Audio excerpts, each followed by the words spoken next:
This studio in New York is being prepared for performances of songs written by a great musical partnership, one that helped define a classic era of sophistication and wit in the American musical theater.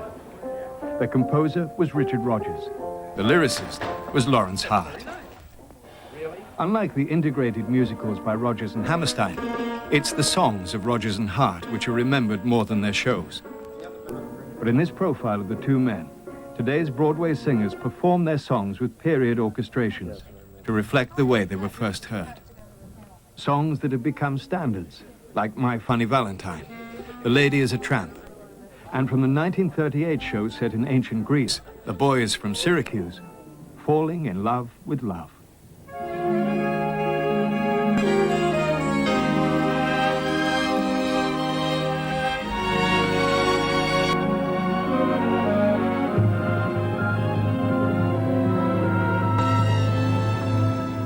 Falling in love with love is falling for make-believe.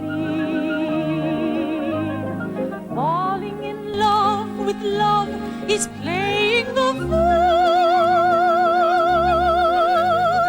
Caring too much is such a juvenile fancy. Learning to trust is just for children in school. I fell in love with love one night when the moon was full. I was unwise with eyes unable to see.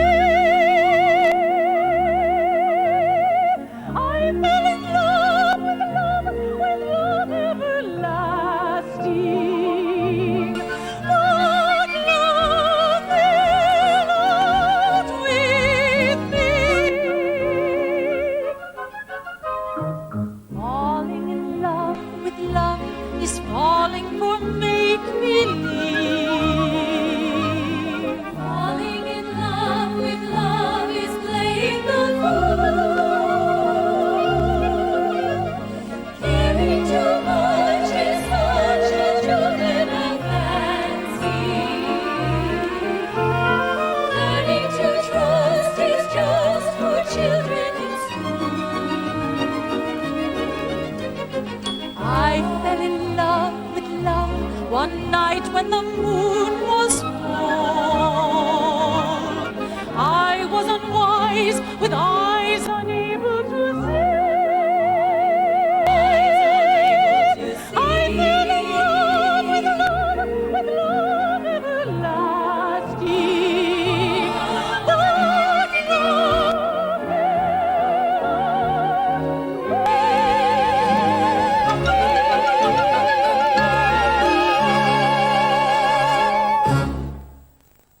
A lyric about the illusory nature of love was typical of Larry Hart, who at under 5 feet felt himself to be deeply unattractive. To set such a lyric to a lilting sweet waltz underlines the difference between him and the confident, handsome Dick Rodgers. This contrast is visible in a short film made in 1929, in which the two men gallantly attempted to play themselves. Suppose you tell me how you began. Have you got 2 or 3 days to listen? Yes, if you tell it to Mr. Rogers' music. Laugh that off, Hart. It's a long, heart-rending story. Yes. When the noisy town lifts its windows down. Rodgers and Hart grew up in New York at the turn of the century. Larry was born in 1895, Dick 7 years later in 1902. Though they wouldn't meet until 1919, their family homes were located only 1 block apart in Harlem, just by what was then called Mount Morris Park. In those days, the neighborhood was predominantly middle class and Jewish. The Rodgers lived at number 3, West 120th Street. Dick and his elder brother Morty grew up in a brownstone with their father William, a distinguished doctor, and their mother Mamie, whose talent for the piano inspired the future composer to take up the instrument himself. They realized that he had talent, and they encouraged that by taking him to the theater a lot, which he loved.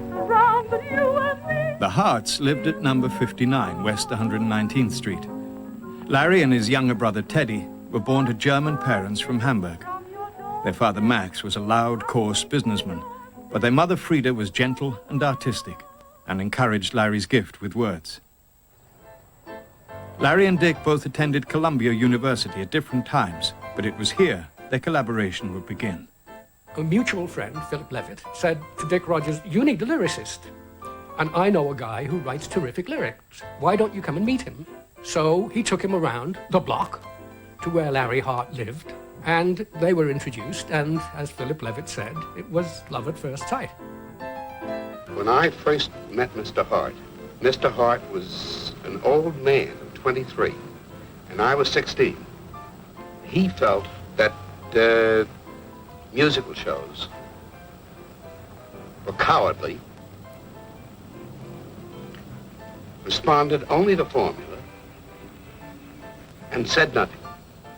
In their earlier shows, there's a kind of collegiate quality to their work, and it's not surprising because the first shows that Rogers and Hart wrote were for college productions and amateur productions. Bulldogs run around New Haven. Harvard paints old Cambridge red. Even poor old Philadelphia really has a college, it is said.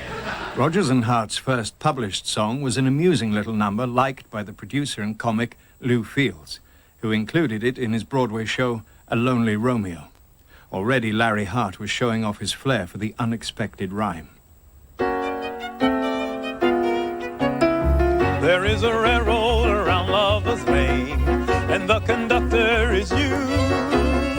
My heart goes faster than any old train, right on schedule too. All is ready for a honeymoon, I've a route in view.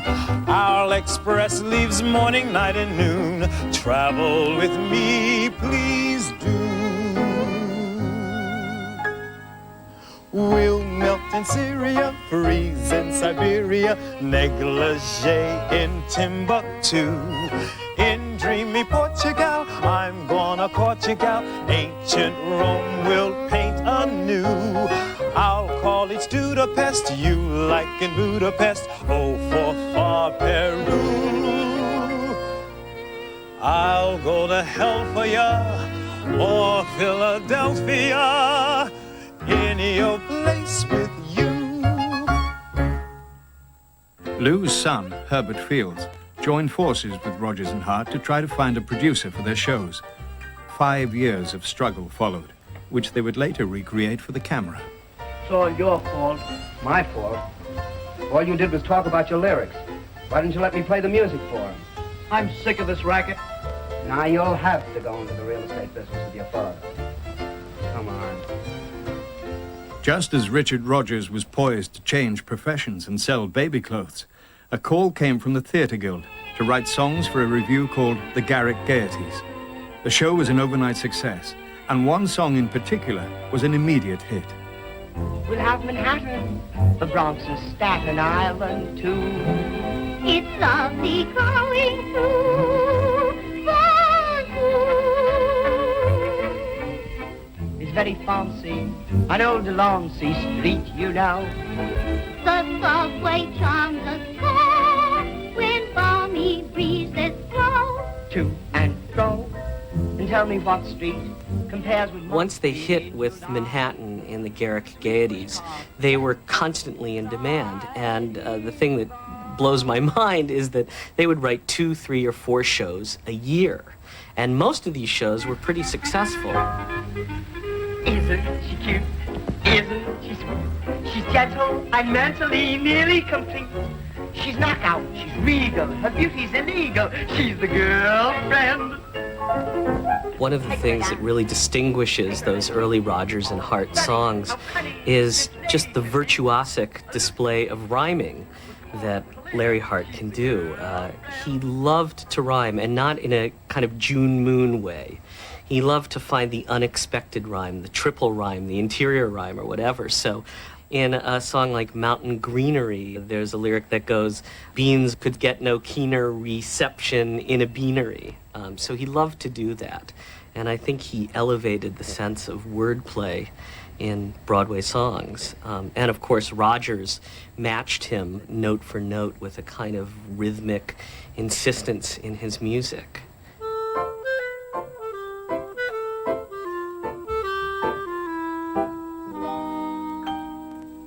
On the 1st of May, it is moving day. Spring is here, so blow your job, throw your job away.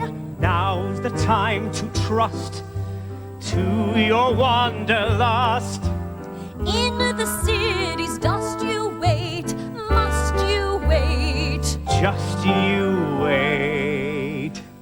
In a mountain greenery where God paints the scenery, just two crazy people together. While you love your lover, let blue skies be your coverlet. When it rains, we'll laugh at the weather. And if you're good, I'll search for wood so you can cook while I stand looking.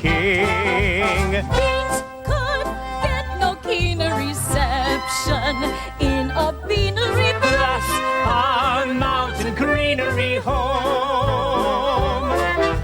In a mountain greenery where God paints the scenery, just two crazy people together. How we love sequestering where no pests are pestering. No, dear mama holds us in tether. Mosquitoes here won't bite you, dear. I'll let them sting me on the finger. We could find no cleaner retreat from life's machinery than our mountain greenery home.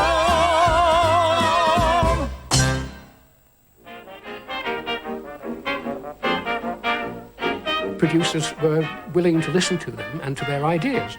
And one of the ideas that they had was to make a musical of Mark Twain's A Connecticut Yankee in the Court of King Arthur.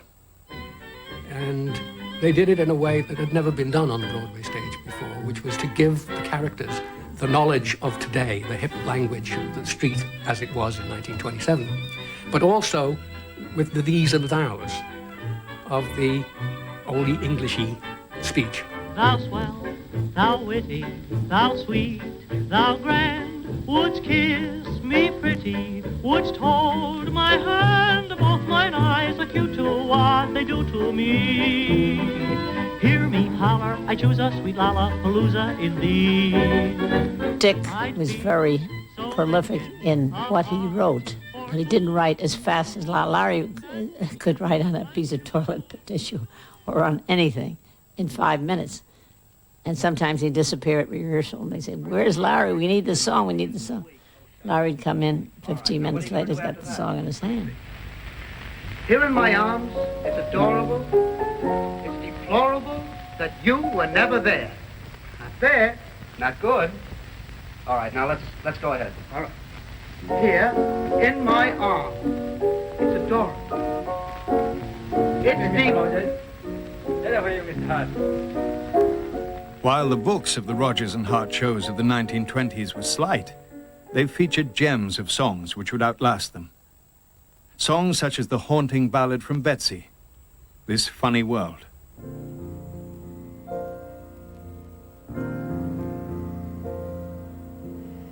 This funny world makes fun of the things that you strive for. This funny world can laugh at the dreams you're alive for. If you're beaten, conceal it. There's no pity for you, for the world cannot feel it. Just keep to yourself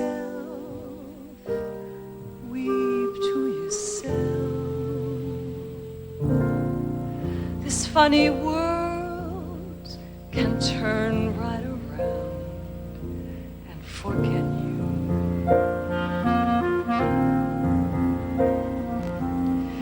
It's always sure to roll right along when you're through. If you are broke, you should mind. It's all a joke, for you will find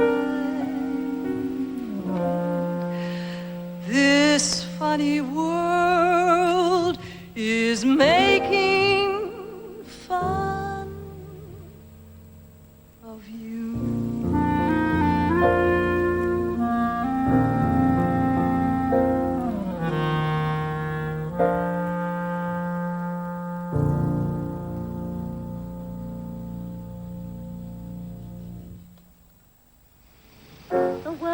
London, too, embraced Rodgers and Hart, who were often referred to as the new Gilbert and Sullivan. Their biggest hit there was Evergreen, featuring the top British musical star, Jessie Matthews. At night I creep in bed, but never sleep in bed, just look above in the air. And to my sweetest joy, my boy is there.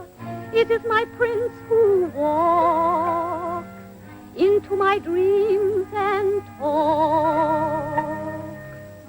He dances overhead on the ceiling near my bed, in my sight through the night. I try to hide in vain underneath my counterpane. There's my love up above. I whisper, go away, my lover, it's not fair. While returning by sea from Europe, Richard Rodgers began his romance with Dorothy Finer, whom he married in 1930. As the Depression hit Broadway, Dick and his wife made their way west to Hollywood, which was eager to take on songwriters for the new medium of the talkies.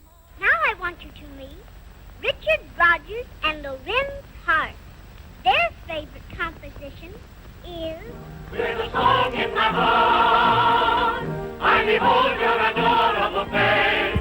Just a song after song. Rodgers and Hart found their perfect collaborator in director Ruben Mamoulian. Together they used cinematic techniques to raise the film musical to a new level with Love Me Tonight. There are even scenes in the film where the dialogue is rhymed. They did this in the film afterwards, too, Hallelujah, I'm a Bum, where there are just reams and reams of rhymed dialogue that Al Jolson does as sort of the mayor of Central Park, the king of the hobos. Hello, Bumper! Hello, hello! Hello, Bumper! Hello, hello! Hello, hello, hello, hello! Hello? Hello? Hello? Hello? You were away so long. Gee, it was a crime. I'm glad to be home, but I had a great time. What goes on down south? In this man's nation, Manhandling, inebriation, and repopulation. Hallelujah, I'm a Bum was a flop, and Rodgers and Hart were relegated to providing occasional songs for movies. It was just plain insulting for Daddy and Larry. Songs were cut. No, they were just, you don't get no respect as a songwriter out there. And you're for hire. At least one song from this period with a new lyric by Hart became a standard. Without a dream in my heart, without a love of my own. In 1935, Rodgers and Hart returned to Broadway for Jumbo, a circus extravaganza created by impresario Billy Rose and staged at vast expense in the huge theater of the Hippodrome. These home movies provide a rare glimpse of that extraordinary production. It had elephants and seals and Jimmy Durante And I still remember it was the first joke I ever got, probably. Jimmy Durante is stealing an elephant, and a cop comes up to him and says, "Where are you going with that elephant?" And Jimmy Durante says, "What elephant?" Which I remember thinking was hilariously funny at the age of 4. My romance. Jumbo would herald a string of Broadway hits for Rodgers and Hart, who, by collaborating with directors like George Abbott and Joshua Logan, extended the range of the musical theater. On Your Toes, starring Ray Bolger, was no exception to this trend. On Your Toes used ballet in an integrated sense for the first time. The only time ballet had ever been used in the musical theater had been in revues. A disjointed, disconnected portion of the show. We made it a part of the show for the first time. And we went to a brilliant boy by the name of Balanchine, who didn't talk much English, but talked an awful lot of ballet. And he loved the idea. For the movie version of On Your Toes, Balanchine had the challenge of working with an actor less skilled in dance. He said, "We're going to be all right. He's a marvelous man. Tremendously warm and creative. Holy smoke. Just look at me. He can make me a dancer," which he did, sort of.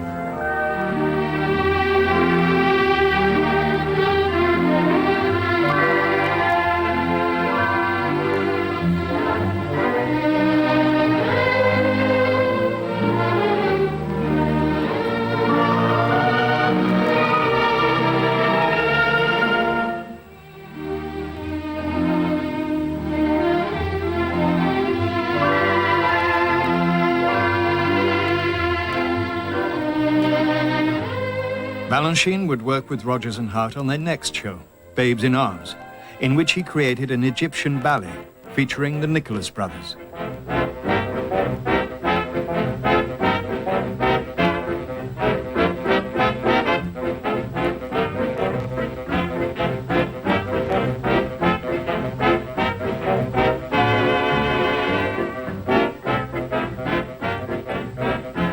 The show also included Dick's favorite among his songs composed with Larry, Where or When.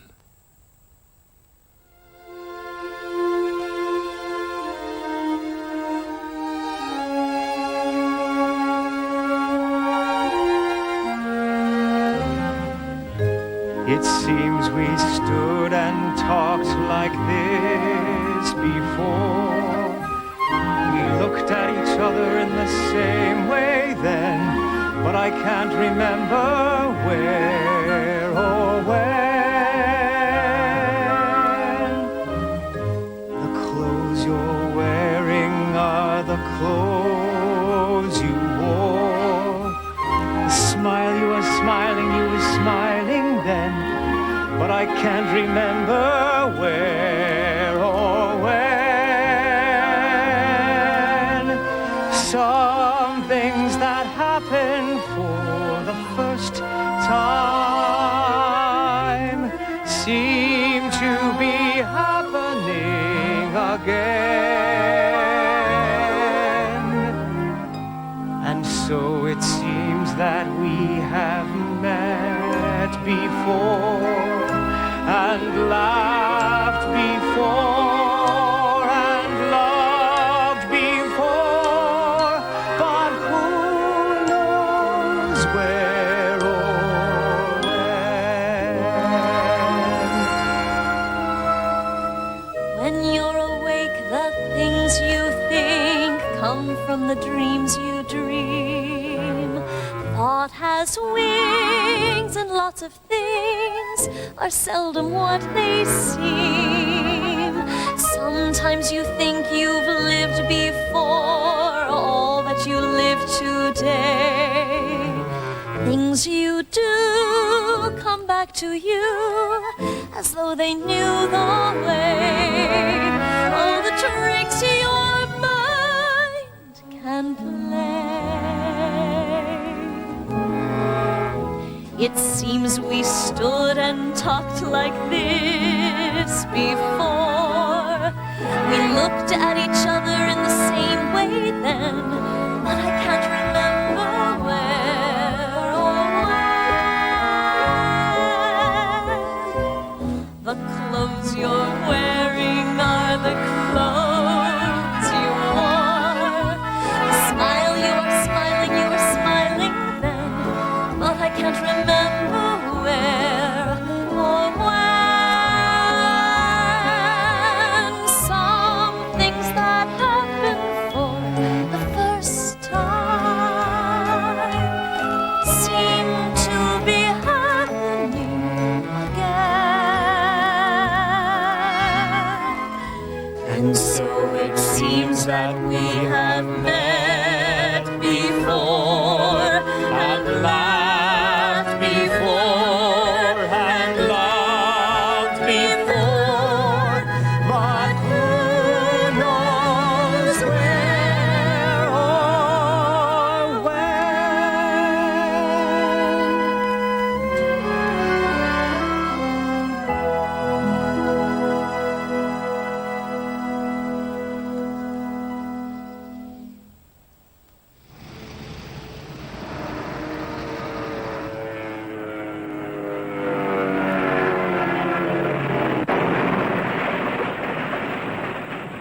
One of the things that distinguishes Babes in Arms from a lot of their musicals is it just had a lot of great songs in it. I think it had 5 standards, where when The Lady is a Tramp, My Funny Valentine, Johnny One Note, I Wish I Were in Love Again. I mean, it's an incredible score.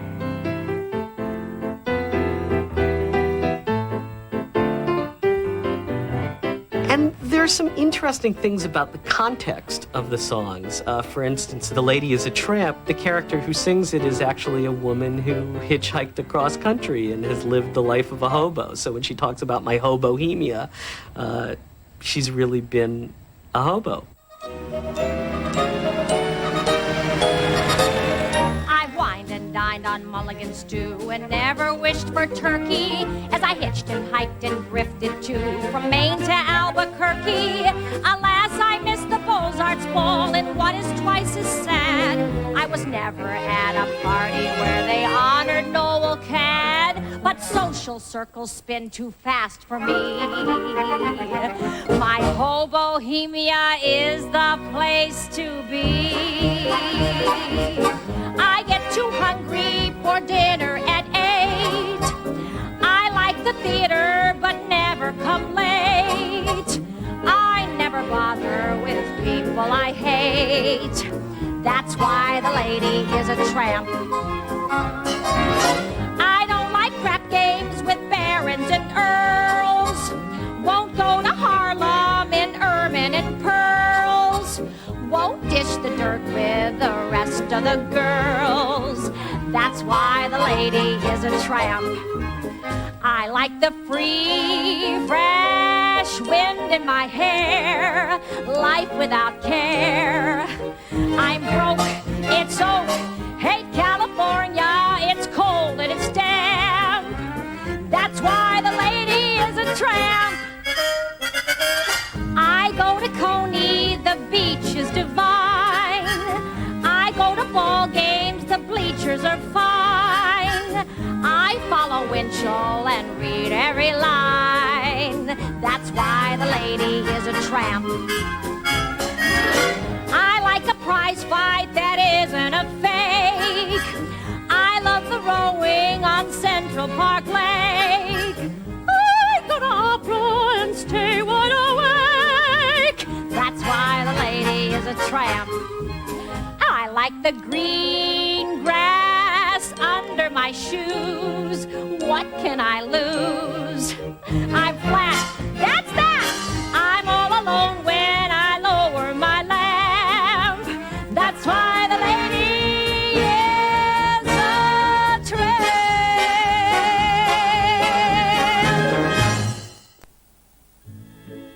Based on Shakespeare's The Comedy of Errors, the boys from Syracuse featured Larry's brother Teddy in a lead role, and also brought into the fold a new collaborator, the budding composer Hugh Martin. He wrote to Richard Rodgers asking why they didn't bring to the stage the popular jazz vocal arrangements of the day.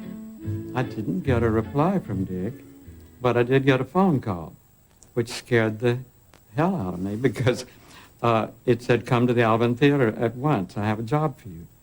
And he said, well, we thought it would be amusing to have our three leading ladies sing a harmony thing at the end.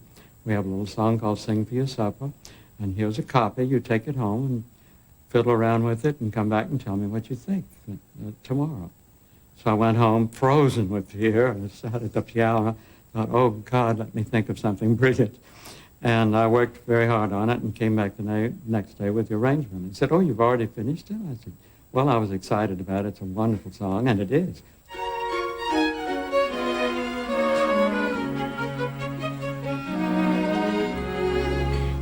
Hawks and crows do lots of things, but the canary only sings. She is a courtesan on wings, so I've heard. Eagles and storks are twice as strong. All the canary knows is song, but the canary gets along.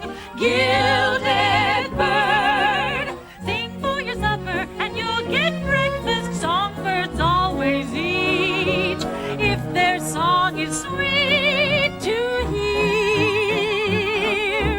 Sing for your luncheon and you'll get dinner. Dine with wine of choice if romance is in your voice. I heard from a wise canary, trilling makes a fellow willing. So little swallow, swallow now. Now is the time to sing for your supper and you'll get breakfast. Songbirds are not dumb. They don't buy a crumb of bread. It's said, so sing and you'll be fed. Sing for your supper and you'll get breakfast. Songbirds always eat if their song is sweet to hear. Sing for your luncheon and you'll get dinner. Dine with wine of choice if romance is in your voice. I heard from a wise canary, trilling makes you willing. So little swallow, swallow now. Now is the time to sing for your supper and you'll get breakfast. Songbirds are not dumb. They don't buy a crumb of bread. It's said, so sing and you'll be fed. Sing for your supper and you'll get breakfast. Songbirds always eat if the song is sweet to hear. Sing for your luncheon and you'll get dinner. Dine with wine of choice if romance is in your voice. I've heard from a wise canary, fellow willing song. Little swallow, swallow now.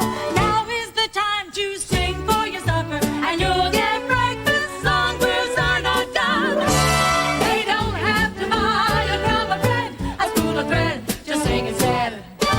You don't have to buy even a crumb of bread instead. You'll be fed if you sing. If you dance.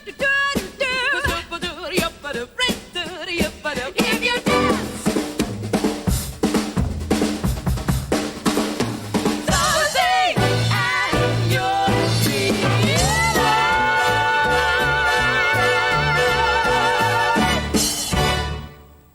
And one day, the phone rang, and it was Dick Rogers, and he said, we opened last night in New Haven.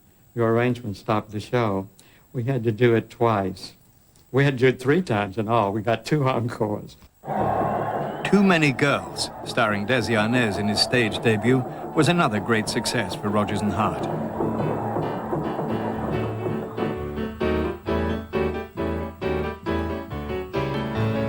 It was a huge hit. Well, it was so fresh and filled with so many wonderful kids, me being one of them, you know. And of course, there were songs in there that, well known. I had, I Didn't Know What Time It Was, which became a standard. I didn't know what time it was. Then I met you. Oh, what a lovely time it was. How sublime it was, too. Dick Rogers was very easy to get along with. He was such a regular guy.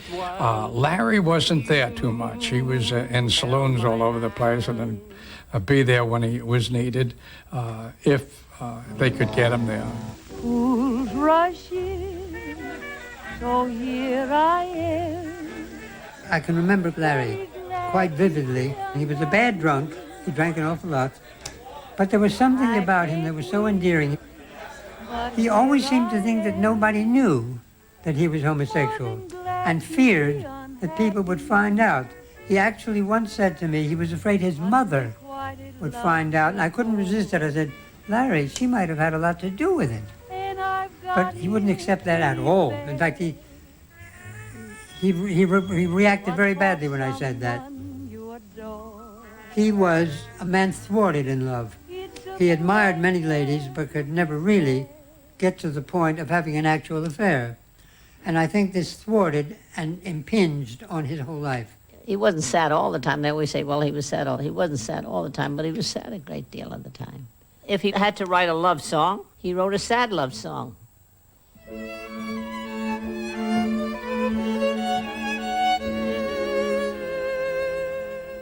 Once there was a thing called spring, when the world was writing verses like yours and mine. All the lads and girls would sing when we sat at little tables and drank May wine. Now April, May, and June are sadly out of tune. Life has stuck the pin in the balloon. Spring is here. Why doesn't my heart go dancing? Spring is here. Why isn't the waltz entrancing? No desire, no ambition me.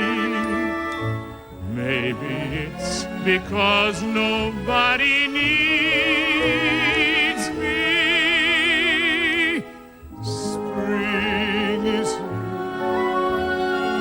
Why doesn't the breeze delight me?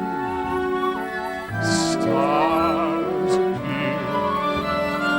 Why doesn't the night invite me? Maybe it's because nobody loves me. Spring is here.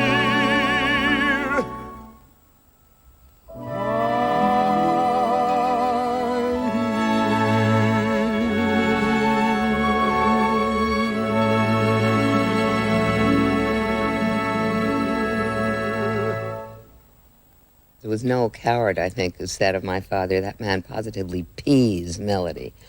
And he did, and quirky melodies, and it always went not quite where you expected it to go, but the minute you heard it, you thought, oh, that's exactly where it should go. It was a genius. It was incredible stuff. Daddy was always a very self-contained, disciplined person and diffident person who didn't like to show his feelings very often. When he did, look out. I mean, he could be quite sarcastic and biting, but he just wanted to write. He didn't want playing around and fooling around. And Larry was very hard to pin down. He would disappear. So I had to lock him in, and I had to stimulate him with the tune, and then we would sit there and work out the lyrics. For many, Rogers and Hart reached their peak with the first truly adult musical, Pal Joey, based on stories written for The New Yorker by John O'Hara. This was set in this kind of milieu of dive bars and lowlifes, and it was the kind of atmosphere that, frankly, Larry Hart knew pretty well. And I think it appealed to them because it was a chance to expand the boundaries of what a Broadway musical was and what it could be. And they threw themselves into it with gusto.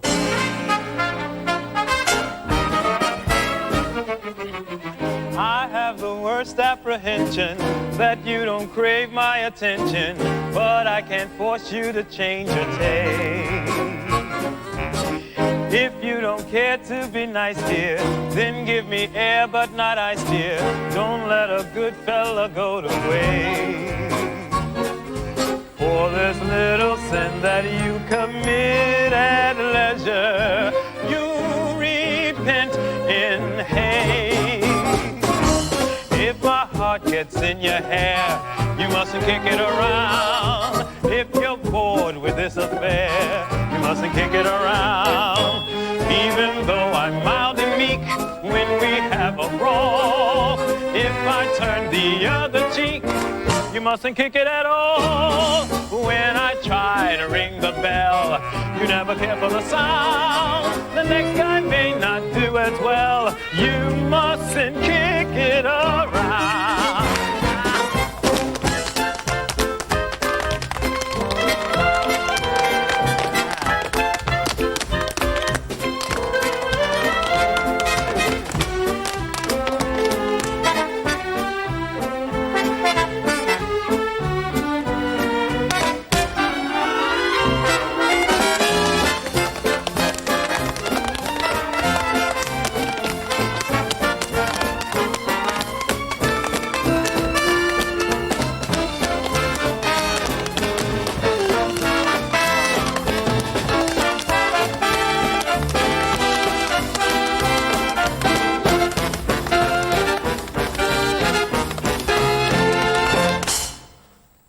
If they ask me, I could write a book about the way you walk and whisper and look. Gene Kelly won this role hands down.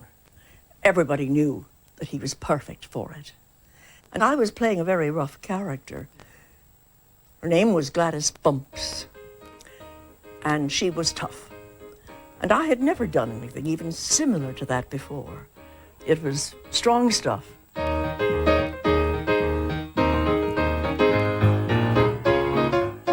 All I remember is excitement, a bit of danger, because of the difference in that show from other shows. The hero was not a hero. The hero was a kind of cheap, smart aleck. That's the nightclub scene where the society lady, Vivian Siegel, very rich lady, middle-aged, meets pal Joey, Gene Kelly, and has designs on him. I'm wild again, beguiled again, a simpering, whimpering child again, bewitched, bothered, and bewildered am I. She conveyed sophistication, intelligence, the ability to have a passionate sexual affair when her head knew better, and she sang very well. I'll sing to him, each spring to him, and worship the trousers that cling to him. Bewitched, bothered, and bewildered am I. Larry Hart was very close with Vivian Siegel. They were close, intimate friends. And he was always bringing little presents and things, and she was always squealing in delight and hugging him and kissing him. And they used to have terrible fights, too. And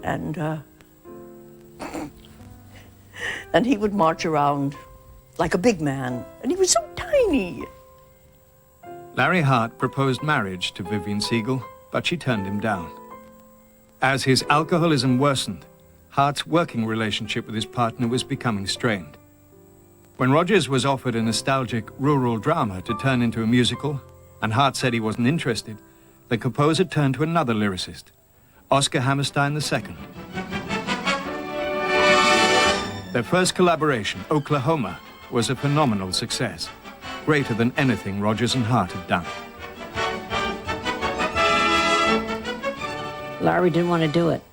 He went to see the opening night with his mother, and he didn't like it. But he wouldn't tell Dick he didn't like it. He had an entirely different personality than Hammerstein. It had a kind of sunny, optimistic quality to it that I think connected with audiences immediately. And the influence that Oklahoma had on the musical theater was profound. You couldn't write a joke song kind of musical anymore.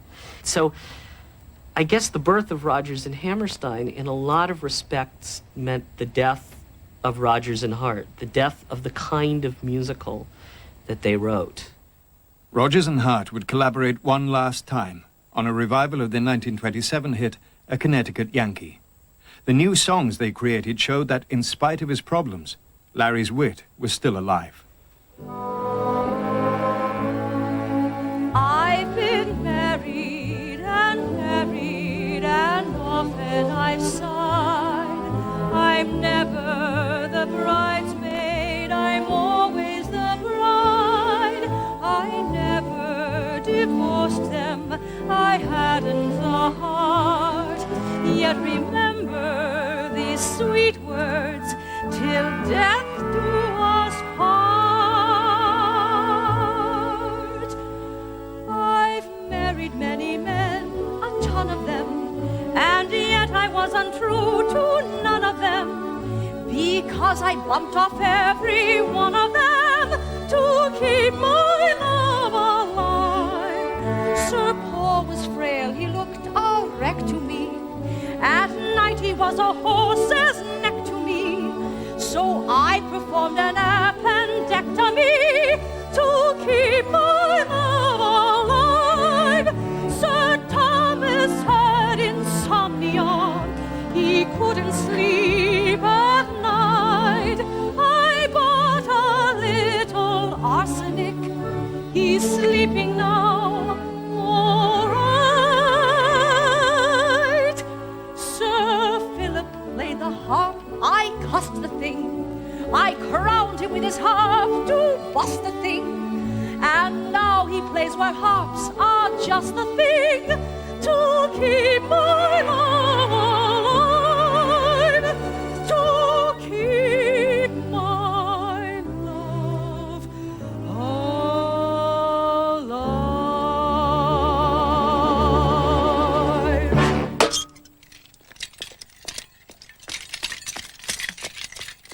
Opening night of the revival of Connecticut Yankee, Larry had been drinking heavily. Dick Rodgers had said out loud that if Larry made a fuss, he was going to have him ejected. I saw Larry was singing along with Vivian, you know, the song. Manager came and took Larry out, not bodily, just walked him out. And I said to Larry, let's go. Dorothy Hart took Larry back to her apartment, but next morning he was gone. 3 days later, he was found suffering from pneumonia and was taken to Doctors' Hospital. On the 22nd of November 1943, during a blackout caused by an air raid alert, Larry Hart died. He was 48 years old. The day Larry died, we went up to, you know, where he was being laid out, and Dick just fell apart. He fell into his wife's arms and cried like a baby. And he was not an emotional man. I think Daddy was very, very upset by his death. I'm sure part of it was a residual sense of guilt over having left him, although that was the right thing to do, and he knew it and Larry knew it. But also great sadness I felt around the house because it was such a waste. If he'd only gotten himself to AA, or if he'd only thought better of himself, because everybody loved him. If he'd only loved himself as much as everybody else loved him, he might have kept himself alive.